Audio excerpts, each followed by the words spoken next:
Amen. His name is Pastor James. Hallelujah. Praise God.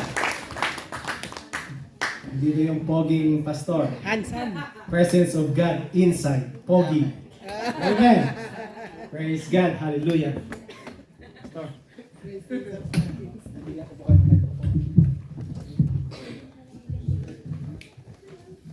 Let's pray.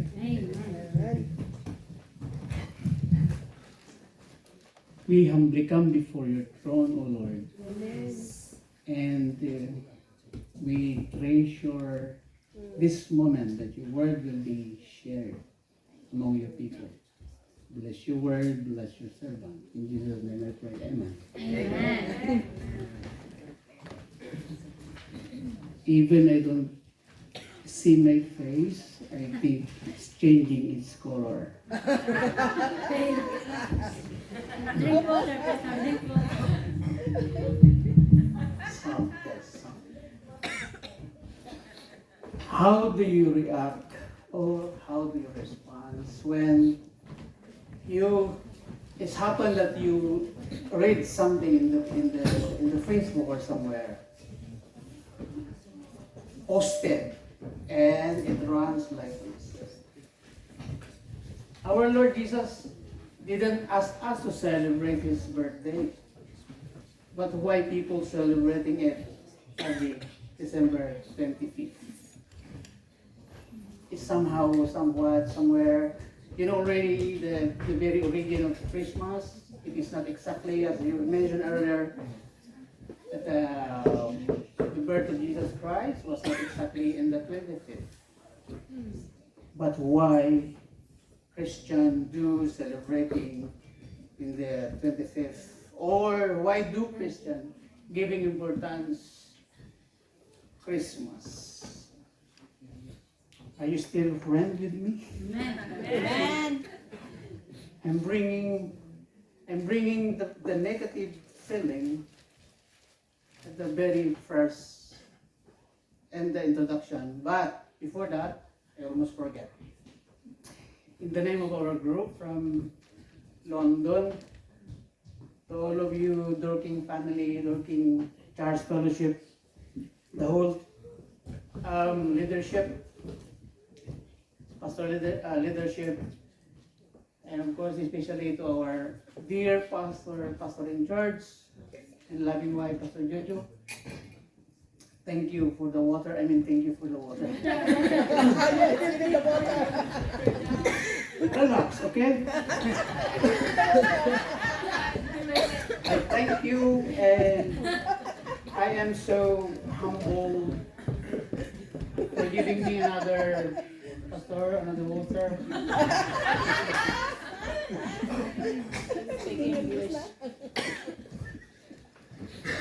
For giving me again the opportunity to stand before you.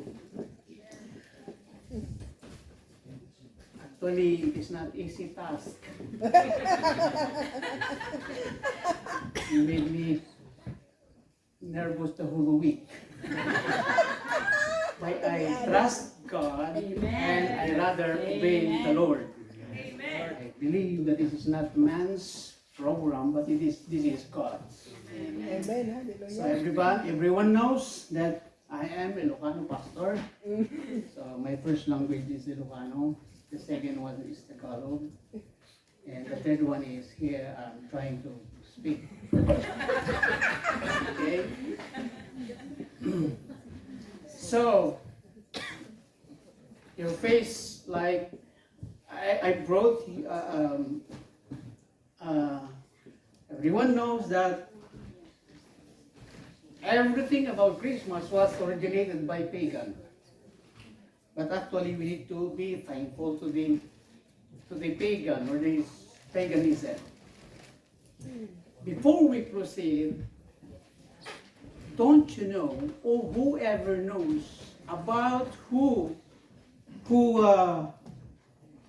composed the song, or where the song "Whispering Hope" originated about? So our topic later is all about Jesus, the tree of hope. But as part of the introduction, why do Christmas is important? Okay, actually, this is part of this is just a part of the introduction. Where do the song, or what is the original story of how the song Whispering Hope is being composed and created? It was happened for a prison man.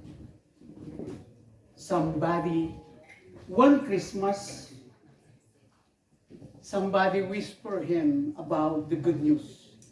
Jesus is born. Jesus is born to be the king. Jesus is looking for a sinner like you. Somebody whispered him, and he got saved. Palakpakan po natin ang Panginoon. So this is Christmas. It's all about. Somebody whisper him about the hope of the nation. Okay? So we will proceed. Earlier, there are lots of verses read and being shown in our screen, speaking about the meaning of coming of Jesus Christ, in which some mention that he will be the king, and so forth and so on. I'm going to just add it before we will going to read the main context of the message today. Genesis 3:5 mentioned also about the coming king.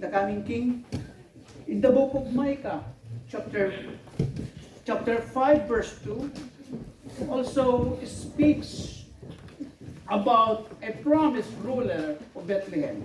It says, "But then Bethlehem Ephrathah, though you are small among the clans of Judah, out of you will come for me one who will be ruler of Israel, whose origins are from of old, from ancient times." Then we will proceed to the main text in which the whole text is chapter 9 of Isaiah, verse 1 to 7. But we will just be focusing on the chapter 6, in which this is very familiar. "For unto us a child is born, unto us a son is given, and the government upon his shoulder, and his name will be called Wonderful Counselor, the Mighty God, and Everlasting Father, and Prince of Peace." And ito ba tayo? Amen. Amen. So, as part of the very introduction of this, is we know already that from Adam down to Jesus, it was exactly 3,974 years.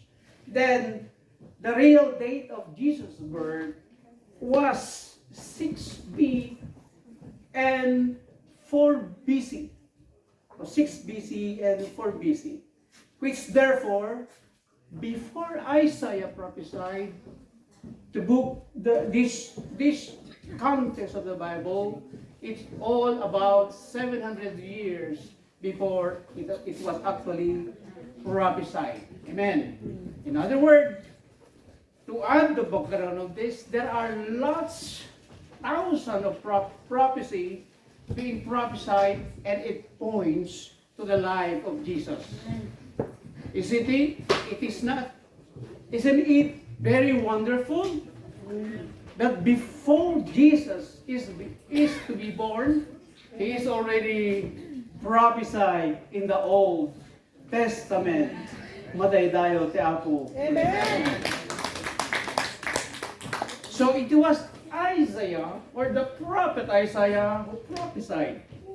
Unto us a child is born, unto us a son is given. Now, so his name shall be called Wonderful. Amen. Wonderful. Counselor. Actually, every word of this can be one preaching. So let me just ask you, what are the things happen? How do we encounter? In what way that we can say God is wonderful? Isn't it that just waking up in the morning with renewed strength? Isn't it that God is wonderful? Amen. When we pray for the renewal of our visa, and now we have the visa, God is wonderful. Yes. When we pray for the job, God has given us the job. God is wonderful. Amen. In Tagalog, ang Diyos po natin ay kamangha-mangha. Amen. In Ilocano, ti Diyos tayo kat nakakaskas daw. Amen. Amen. Ang Diyos natin ay mabuti. For our God is good. Our God is great. Amen. Hallelujah. There are songs that it goes like this. For He is world, is wonderful, is counselor. The song said it is more wonderful. I'm trying to study why there are songs like this. Meaning, there is no one word that describes how awesome, how great, Amen. how good, how magnificent our God is. Amen. Yes. He's wonderful. Yes. It cannot be explained. Yes. Amen. When we pray for a faith family, then He gave us family like this. Amen. Sometimes I praise the Lord. We have, sorry to mention, we have Sister Miracle putting down the name, days 45. Let's pray for this name. Isn't it wonderful that everyone there is a big family, support family, praying for the name. Hallelujah. Isn't it wonderful that God has given us Sister Miracle? Sorry to just mention about this. We are so blessed to have these people. They're giving their talent. They're giving their initiative to do this. And we all will be blessed. Amen. Glory. God is wonderful. God is so great. Amen. Hallelujah. One day she put my name there. Even your name was there. And I know we don't expect everyone to expect positive renouncing about this, but everyone I know, bless Pastor Jojo, bless the family of Dumales, everyone. When the prayer of righteous will always Yes. work something good. Amen. Maday dayo, tiya po maday Amen. dayo. Amen. Amen. Wonderful. Kamangha-mangha ang iyong gawa. Amen. Amen. Nakakaskas daw, dagiti aramid, dagiti imam mapo. Amen. We said God in Spanish. I still understand. Hallelujah. Hallelujah. Spirit of God, give me understanding. But before that, Amen. I think I jump out. We will go for our team. Jesus, the thrill. Oh. You see? Water. English more. I don't know I don't know what are you thinking about when you heard the word thrill. When you play the computer, or pastor, mahilig ka po na pagpatakbo ng magpalipad ng aeroplano. Yung play mo, yung Drone. what's the thrilling part of that? Drone. You want to do this and do this, you thrill. Okay, thrill. Pag nagsalalaro ng computer, nung uso-uso pa yung snake. Pag magdidisturb ko sa'yo, galit na galit ka. Because you are enjoying it, you are being thrilled. I'm going to tell you or share to you about the meaning of thrill all about. According to Mr. Webster, the word thrill is just a verb. When we say verb, it is an action. To affect with a sudden wave of keen emotion or excitement. Na-excite ka as to produce a tremor or tingling sensation through the body. My question is, in what part of the message or the passage of the Bible we get thrilled?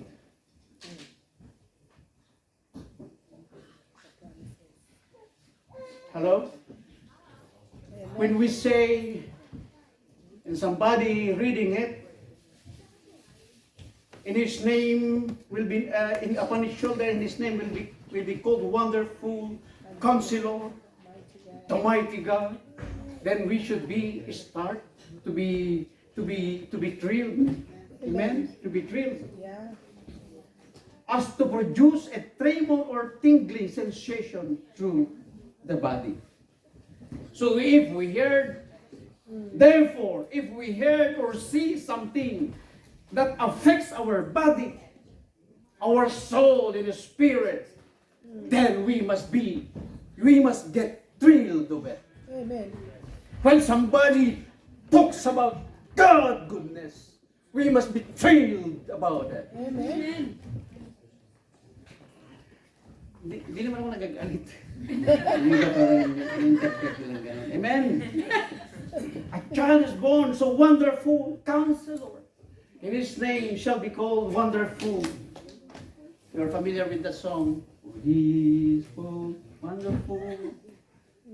Could ever be is more than wonderful. It's even tell the song, it's more than wonderful. It is undescribable. You pray for a wife, God gave you a wife.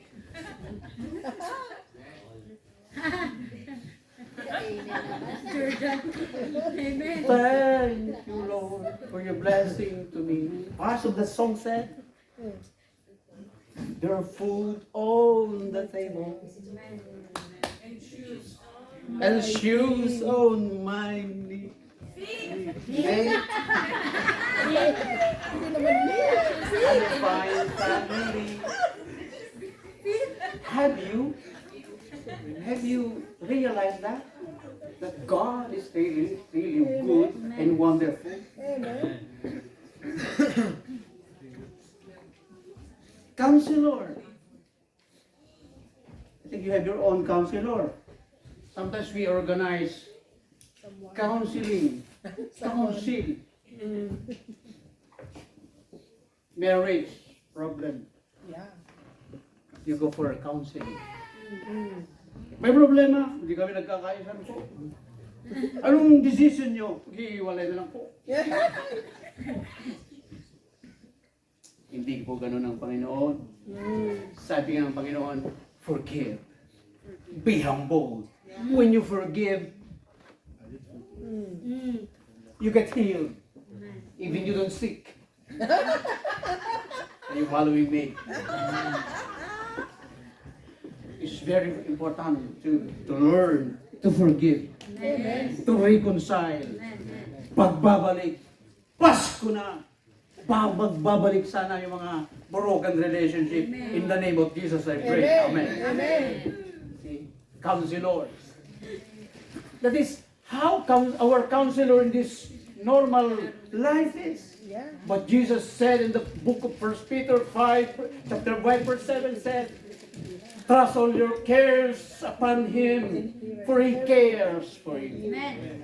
When somebody texted you and said, I really care for you, I doubt it.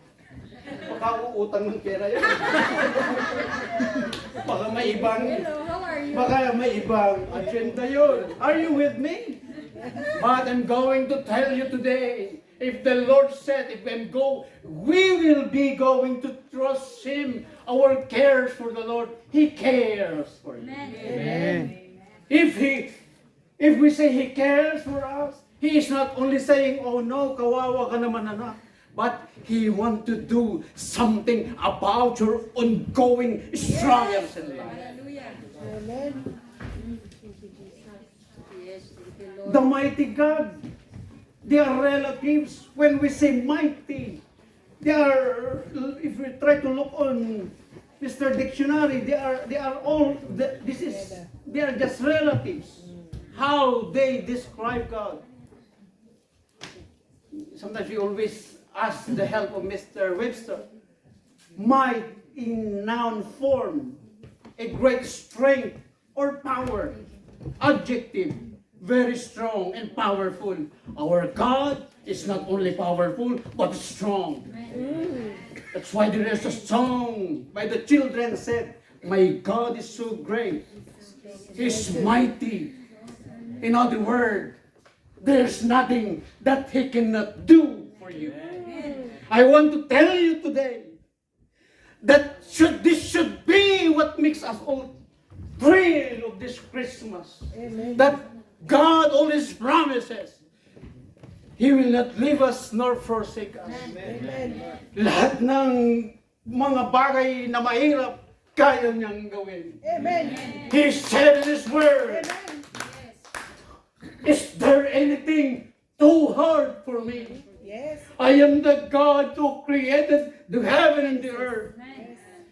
My dear children, He said in His Word, just trust to me and I will make the things impossible to you. Amen. Hallelujah. Purihin ang ating Panginoon. Amen. He's wonderful, He's Counselor, and everlasting Father. Amen. He's everlasting Father. Our father, my father died when he was just, I think, between 38 and 39 years, too young. We were just farmers. We were four in the family. 2 boys, 2 girls. How can we survive without the grace and love of God? My mom is just, do the tailoring. Nagtatay ng damit. But we were be able to survive because we have a great Father in heaven. Amen. We are 3 pastors in the family. And our youngest sister Amen. is a Hallelujah. teacher. Hallelujah. And everyone says how manang pasing, how did you do that? We cannot explain. We cannot explain the goodness of God. Amen. Hallelujah. Glory. We were been also with COVID positive, and even my sister. And we survived by the grace of God. God is great. He is our healer. He is not only wonderful, He is not also Counselor. He is not only our everlasting Father, but He is also our healer. Amen. Everlasting Father and the Prince of Peace. Let me jump up to chapter to the book of Matthew, chapter 2, to take the last part of the message. Everyone knows in the book of Matthew chapter 2, it speaks about when the 3 wise men being led by, or they followed the star to see Jesus, baby Jesus, in His birth. Are you still with me? Amen. Some studies said that the distance between where the 3 men was or in is around, or speaks about 1,000 miles, in which when I try to look at, it is very like impossible, or maybe it is just being exaggerated, whatever it is, because from London to Dorking, it is just 47 miles short, to be exact. From London to Dorking. So if it is 1,000 miles, it must be another country, and they were just right in a donkey. Whatever the true it is, what I know is that is this. It is very far. It may be just used for 1,000, whatever is that is. But I'm trying to emphasize on this. Even it is so far, when you hear that Jesus is being born, the three wise men, hindi nila inisip at pinansin yun. When we are being thrilled of one thing, we forgot our distance. Are you still with me? Amen. When we are excited to do something, Amen. we don't mind whether that is close to you or the place is very far. You go and see Jesus. You go and see Jesus. The second reason why they get thrilled is that some study said because the star himself is Jesus. The story tells us that the three wise men brought their gift to Jesus.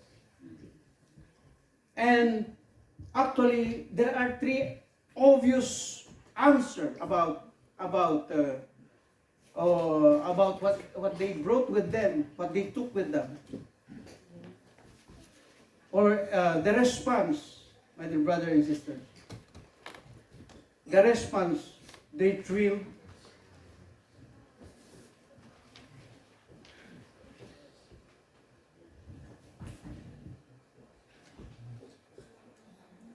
Their response, there were overflowing joy in them. They worship and they gave their offerings.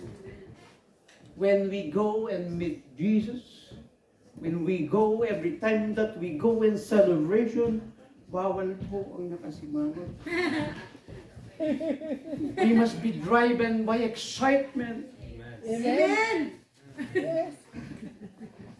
Then, as a worshiper, because after they were overflowed by joy in them, the Bible said they worship. We should remember and know that when we go to the church, we will go and worship the living God, the living God of Jesus. Yeah. And it should be accompanied by a joyful heart. Kaya nga bawal na kasi bangon sa loob ng church eh. Hello, are you still with me? Then they worship and they give their offering. I want to tell you today, the true worshiper give. True worshiper will give. That is, sometimes I call that automatic. When you love God, you don't need to force the people to give. Yeah. Because I love God, automatic I will give Yeah. to honor Him. Because His name is wonderful. He met my needs. He's done everything in my life, in personal life. Amen? Again, the response, overflowing joy, worship, and they gave their offering. Lastly, the Bible talks about what kinds of offering they gave. One of them gave gold. Just give an example, isn't it? One give them incense. It's just an example. And Mere. Whatever it is, because the Bible actually doesn't give a direct meaning all of that. Whatever it is, what I know, these are very important. They are very expensive. The three wise men known to be rich people. So the lesson that we can get from here is that, of course, ibabagay mo naman yung kaya mong ibigay. Alangan naman magbibigay ka ng gold, wala ka pa na magtrabaho. Nababagay po doon. What I'm saying today is, our God, ang ating Diyos ay hindi po Diyos ng tanso o bariya lamang. Ako niyo po yun. I love God. Ang ganda ng trabaho mo. Ang laki ng sweldo mo. Pero ang kaya mo lang na ibigay, mga tanso lamang. Hello. Ano yung sabihin? True worshiper. Amen? Okay. Yeah. When we go, when we worship Jesus, especially during Christmas, bring the best gift for Him. Palakpakan. And lastly, some interpret like this. That the meaning, they said that the meaning of gold, although in this earthly life, they said that gold is a yellow plate which is given to the first or the winner. Sino? Gold. But allow me to give some important view to end the message. Some said that gold speaks about the deity of Christ, of the godness of Jesus Christ. The incense speaks about the humanity of Jesus. When Jesus came down to earth, He became human as we. He was hungry as we are. When they were hurt Him, he feels pain because He was in human form. And the third gift that was given is it speaks about Christ's suffering. Sa Tagalog, yun pong mere ay nagsasalita yung mga pait. Yung pait na ito, in other words, when we try to speak, they are the pain of Jesus. Because He loves me, and He loves you, and He loves us all. The pain, when actually in the book of Matthew chapter 8, verse 20, said, Jesus replied, foxes have them, and birds in the air have nests, but the Son of Man has no place to lay His hand. There are other passages that tells us that Jesus said, when I'm hungry, no one offer Him a drink, a water to drink, or when he was thirsty. When He was hungry, no one gave Him food to take it, something like that. And the last one, we know already how Jesus, or how the Father loves us, and He gave His Son, Jesus Christ, for the redemption of the mankind. Amen. Philippians 2:6-8, parts of the Isaiah said, who being He in the form of God, did not consider equality with God something to be grasped. In verse 8 said, but made Himself nothing, taking the nature of a servant, being made in human likeness. And being found in appearance as a man, He humbled Himself and became obedient to death, even death on the cross. My dear brother and sister, don't you know that Christmas and the death or the birth of Jesus Christ, as we are celebrating in the death, in His death, are connected to each other? When we say a trail of hope, the way I understand is because until He died, His sacrifice for us. Amen. Then when His tomb was empty, that is the meaning of hope. Meaning He is resurrected and we were also resurrected. Our preaching has now the meaning. Our worship become meaningful because He died and rose again in the third day. Purihin natin ang Panginoon. Amen. Hallelujah. To close with, and I will challenge everyone. Today, we didn't read chapter 1 or verse 1. That we understand that it says, in our gloom and despair, sometimes we fear that our sorrows and troubles will never end.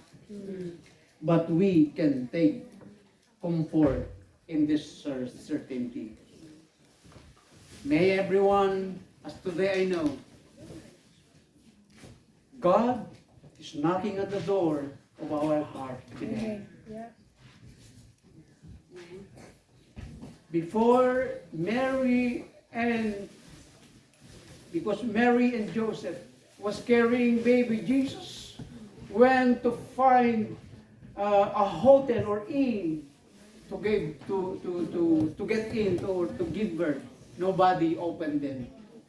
I will ask today, if God will knock at our door today, will we open Him to come Him in our heart? Amen. To come in our house and our families.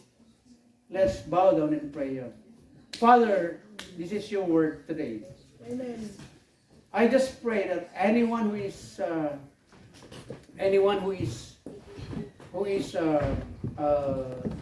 suffering from any destruction or any point of time of life situation that they are in despair or hopeless, may you be born on their heart and accept them as their Lord and Savior. Amen. May anyone who is looking for hope Amen. may find hope in you alone. Bless everyone. Bless our family. Amen. Bless these gatherings, this occasion. Lord, we open our heart today and we accept you as our Lord and Savior. Amen. And we accept you as the God of our family. Amen, Lord. Thank you, Lord, for your word today. We just heard that you are a God who is really concerned of us, mighty, undescribable, unlimited in power. Amen. Every time that we call you, you said, I will answer thee. Amen. Thank you, Lord. Thank you, Lord, for your word today. In Jesus' name I pray.